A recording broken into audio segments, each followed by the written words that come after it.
Hello guys and welcome to the review of Barcelona versus Real Betis. तो सबसे पहले हम आ जाते हैं ऑफिशियल लाइनअप पे। जो हमारी ऑफिशियल लाइनअप आई थी जिसमें हम खेल रहे थे 4-3-3। ऑन पेपर हम खेल रहे थे 4-3-3, जिसमें लेफ्ट विंग बैक पे खेल रहे थे Alejandro Balde, left centre back खेल रहे थे Andreas Christensen, right centre back हमारे खेल रहे थे जूल्स कुंडे और राइट विंग बैक खेल रहे थे जोआओ कैंसेलो। उसके बाद मिडफील्ड की बात करें तो ओरेल रोमेओ फ्रैंकी डियोंग का डबल पिवट एज यूजुअल और गावी खेल रहे थे। उसके बाद फ्रंट लाइन की बात करें तो जोआओ फिलिक्स खेल रहे थे लेफ्ट इंटीरियर के रोल पे।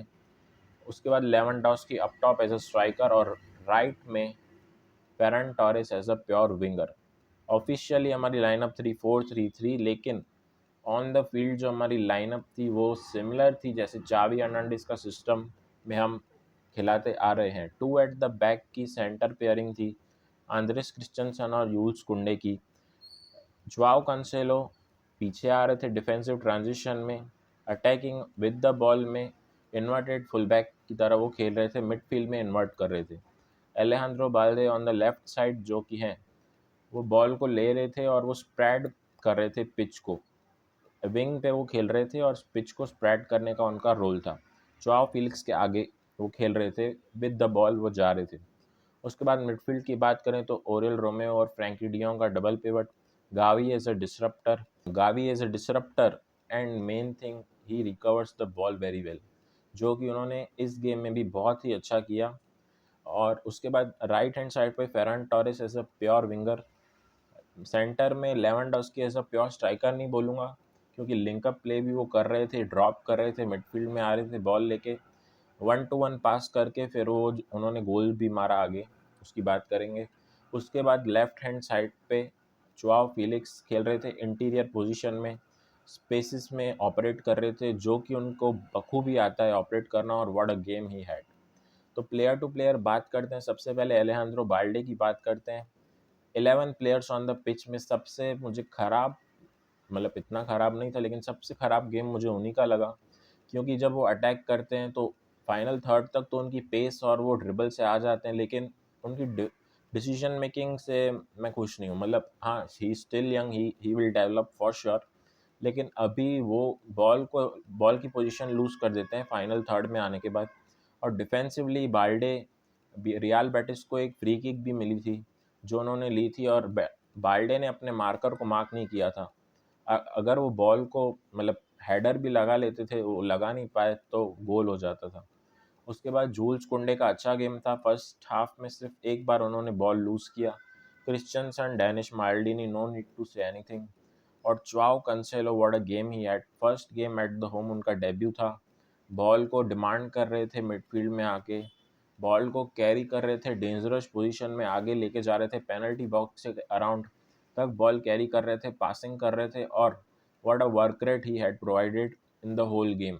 उनका फर्स्ट गेम था, आगे भी जा रहे थे, पीछे भी अच्छे से आ रहे थे। उसके बाद बात करते हैं ओरियल रोमेओ का। उनका जैसा गेम रहता है उनका वैसा ही गेम था, अबोव पार उनका गेम था। डिसरप्शन और सिंगल पिवट में कभी कभी वो खेल रहे थे जब फ्रैंकी डीप ड्रॉप कर रहे थे to form the back three. उसके बाद फ्रैंकी डियोंग का बहुत ही बढ़िया गेम, आगे भी आ रहे थे बॉल लेने के लिए, और बॉल लेने के लिए जब पीछे जा रहे थे तो डिफेंसिव ट्रांजिशन में वो 3 एट द बैक बना रहे थे कुंडे और क्रिश्चियनसन के साथ। उसके बाद बॉल लेकर वो आगे प्रोग्रेस कर रहे थे, बॉल बॉल कैरी कर रहे थे। उसके बाद जोआओ फिलिक्स, उसके बाद गावी की बात करें तो गावी ने भी बहुत ही ज़्यादा टैकल किए, बहुत ही जगह ज़्यादा बॉल को इंटरसेप्ट करके। बॉल की पोजीशन जब भी बार्सिलोना लूज़ करती है तो मेन गावी का रोल बहुत होता है कि वो अटैक करे, इंटरसेप्ट करे और बॉल बार्सिलोना के पास वापस आए, जो कि उन्होंने बहुत ही अच्छा अपना रोल निभाया। उसके बाद जोआओ फिलिक्स का तो क्या ही बोलें, what a game he had. Space जो बना रही थी बेटिस, बना नहीं रही थी, मतलब जो बन रहे थे उनके स्पेसेस, उसमें जोआओ फिलिक्स ने बहुत ही अच्छे से ऑपरेट किया। बॉल को वो ले रहे थे आगे पास, बाल्डे के साथ लिंकअप प्ले कर रहे थे, और डिफेंसिवली भी उन्होंने बहुत हेल्प की, ड्रॉप भी वो कर रहे थे। उसके बाद राइट हैंड साइड पे फेरन टोरेस का बहुत ही अच्छा गेम, उन्होंने गोल भी मारा फ्री किक से। लेकिन उसके अलावा भी जो उनकी पोजीशन थी विदाउट द बॉल, पीछे आना और बॉडी का अलाइनमेंट रखना, रन्स निकालना विदाउट द बॉल, बहुत ही इम्पोर्टेंट थी और बहुत ही अच्छे से उन्होंने रोल प्ले किया। और उसके बाद लेवेंडोस्की का भी अच्छा गेम था। उनको क्रिटिसाइज़ करने वाला गेम मुझे नहीं लगता है था, क्योंकि वो लिंक अप प्ले भी कर रहे थे। और उसके बाद जैसे ही उनको जोआओ फेलिक्स का वो ले ऑफ वो एक्चुअली था नहीं, उन्होंने अपने पैरों के बीच में से बॉल जाने दी, लेकिन being not a lay off, it was a beautiful lay off. तो वो ले ऑफ जो मिला, उन्होंने फर्स्ट फर्स्ट बॉल पे उन्होंने स्ट्राइक किया और गोल मारा। लेवेंडोस्की की मैं बात कर रहा हूँ। तो he had a good game too. तो ओवरऑल टीम की परफॉर्मेंस काफ़ी अच्छी थी। Xavi Hernandez wasn't happy, he was saying कि we lost ball in up the pitch, जो कि बनता भी है कि वो तो ये नहीं कहेंगे कि परफेक्ट गेम था, वरना प्लेयर्स जो हैं चैम्पियंस लीग आ रहे हैं तो वो लोग आराम नहीं कर सकते, उनको और वर्क हार्ड करना पड़ेगा फॉर परफेक्ट गेम।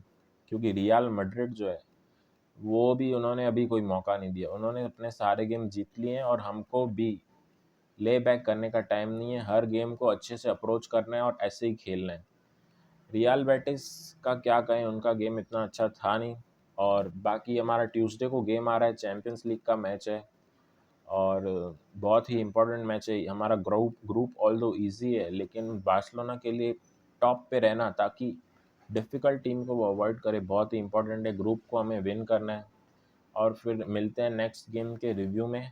अगर आपको ये वीडियो अच्छा लगा है तो please like share and subscribe the channel.